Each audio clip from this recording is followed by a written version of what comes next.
இந்த அருமையான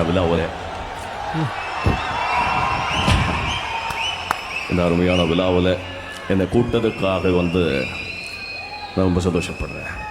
அதாவது விருதுகள், அவார்ட்ஸ், ஒரு கலைஞனுக்கு அவார்டுங்கிறது ரொம்ப முக்கியம். எல்லாருக்கும் தெரியும் வந்து அவார்டு வந்து ஒரு கலைஞனுக்கு வந்து ரொம்ப முக்கியங்கிறது எல்லாருக்கும் தெரியும். பட் சந்தோஷம், லைஃப்ல வந்து சந்தோஷம், ஹாப்பினஸ். அதாவது வந்து இதுக்கு ஒரு குட்டி கருதை இருக்கு. ஒருத்தர் வந்து சொல்லியிருக்கான், ஐயா எனக்கு வந்து சிரிக்க தெரிய மாட்டேங்குது, சிரிப்பு வரல அப்படின்னு சொல்லியிருக்கான். அதுக்கு அவர் சொல்லியிருக்காங்க, அவர் ஒரு டாக்டர் கிட்ட போகிறான்.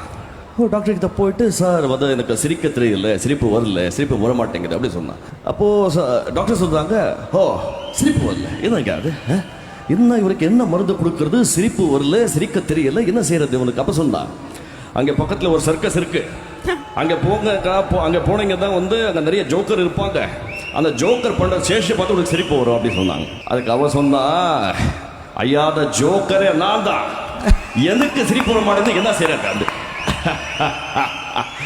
ஸோ உங்கள் வாழ்க்கையில் சந்தோஷம் ரொம்ப முக்கியம். சந்தோஷம் வேணும் அப்படி சொன்னால் உங்கள் கூட இருக்கவங்க, உங்கள் நண்பர்கள், உங்களுடைய பெற்றோர்கள், உங்களுடைய கூட பிறந்தவர்கள், அவங்களை வந்து நீங்கள் கவனமாக பார்த்துக்கணும் அப்படின்னு சொல்லி அந்த சந்தோஷம் உங்கள் எல்லாருக்கும் கிடைக்கணும் அப்படின்னு சொல்லி கடவுளை வேண்டும்.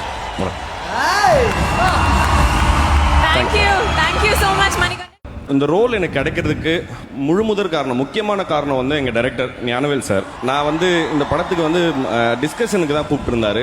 என்ன தோணுச்சுன்னு தெரியல, என்ன நடிக்க சொல்லிட்டாரு. பெரிய நடிகர்கள்லாம் இந்த லைனப்பில் இருந்தாங்க ராஜா கண்ணு ரோலுக்காக. பட் ஸ்டில் அப்படி இருந்தும் என்னை வந்து பிடிவாதமாக சார் தான் வந்து மணிகண்டன் நடிக்கணும்னு சொன்னார்.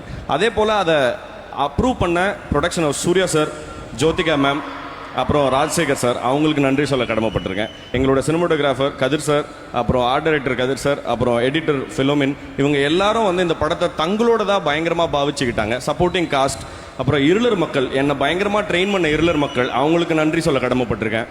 அப்புறம் எங்களுக்கு என்டையர் டீம் ஆஃப் ஜெய்பீமுக்கு வந்து நான் இந்த அவார்டை வந்து நான் டெடிகேட் பண்ணுறேன். ஃபர்ஸ்ட் ஆஃப் ஆல், நீங்கள் சொல்கிறப்பவே டீமை மென்ஷன் பண்ணி சொல்லியிருந்தீங்க, அண்ட் டைரக்டர் சாரை மென்ஷன் பண்ணியிருந்தீங்க. அவர் சார் இருக்கார், ஞானவேல் சார், இங்கே அவரும் இந்த மேடையை கூப்பிட்டா இன்னும் அது நிறைவாக இருக்கும். நாங்கள் ஆசைப்படுறோம், நீங்களே அதை கூப்பிடணும். சார் வாங்க சார்.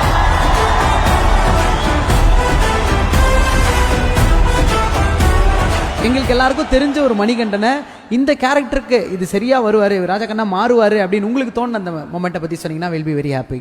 மணிகண்டன் வந்து ஒரு மல்டி டேலண்டட். மிக உண்மையாகவே வந்து பார்த்தீங்கன்னா, இப்போ ஒரு ஸ்கிரிப்டுக்கு டிஸ்கஷனுக்கு நம்ம ஒரு ஆக்டரை கூப்பிட்டு பேசுறதுன்றது ரேராக நடக்கும். இது வந்து எல்லா ஆக்டரையும் நம்ம கூப்பிட்டு இந்த ஸ்கிரிப்ட் பார்த்துட்டு உங்கள் ஒப்பீனியன் சொல்லுங்கன்னு கேட்க மாட்டோம். நம்ம இப்போ மணிகண்டனை ஆக்டராக நம்ம கூப்பிடல, அவர்கிட்ட ஒரு ஸ்கிரிப்ட் ரைட்டருக்கான டேலண்ட் நல்லா உண்டு. ஸோ நம்ம வந்து ஒரு ஒப்பீனியன் கூப்பிட்டு, ஆனால் நான் எழுதுகிறப்ப எனக்கு மணிகண்டன் இது பண்ணால் நல்லா இருக்குன்னு தோணுச்சு. ஒரே விஷயம் என்னன்னா, கமிட்மெண்ட்டாக ஒரு வருஷம் வேறு எதுவும் நடிக்காமல் இருக்கணும். அது கேட்குறது ரொம்ப டேரக்டருக்கு ரொம்ப சங்கடமான விஷயம். அதை பண்ண முடியும்னா தான் இந்த கேரக்டர் ஜென்யூனாக பண்ண முடியும்னு இருந்தது. அதை பண்ணுவாரான்னு டவுட் இருந்தது எனக்கு மணி. ஸோ அதனால் முதல்ல ஸ்கிரிப்ட் கொடுத்து படிச்சுட்டு ஒப்பீனியன் சொல்லுங்கன்னு கேட்டேன். அதெல்லாம் பேசி முடித்த பிறகு இந்த கேரக்டரில் எந்த கேரக்டர் ரொம்ப நல்லா இருக்குன்னு நீங்கள் நினைக்கிறீங்க அப்படிங்கிறப்போ 2-3 கேரக்டர், அதில் ராஜா கண்ணு கேரக்டர் ரொம்ப நல்ல கேரக்டர் அப்படின்னு சொன்னார். அது யார் பண்ணால் நல்லா இருக்குன்னு நான் அவர்கிட்டே கேட்டேன். அவரை தவிர எல்லா ஆப்ஷனும் சொன்னார். நான் அது வந்து மணி நீ பண்ணால் நல்லா இருக்கும், பண்ணுறியா, ஆனால் 1 வருஷம் கிட்ட ஆகும், பரவாயில்லையான்னு கேட்டேன். ரொம்ப டெடிக்கேட்டடாக, ஏன்னா அந்த முடி வந்துருக்குல்ல, அதை வந்து வளர்த்த மாதிரியே வச்சுருக்கணும் அந்த இதுக்கு.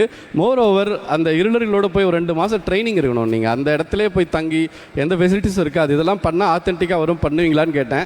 ஸோ லிஜோவும் மணியும் அங்கேயே இருந்தாங்க. அந்த படம் ரொம்ப ஆத்தென்டிக்காக அந்த மக்களுடைய வாழ்க்கையை பிரதிபலித்ததுக்கு அவங்க 2 பேருடைய டெடிகேஷன் ரொம்ப முக்கியமான டெடிகேஷன். ஆஸ் எ டைரக்டர் இந்த ட்ரீமை எல்லார்கிட்டையும் கொண்டு போய் சேர்த்ததுக்கு என்னுடைய நன்றியை நான் தெரிவிச்சுக்கிறேன்.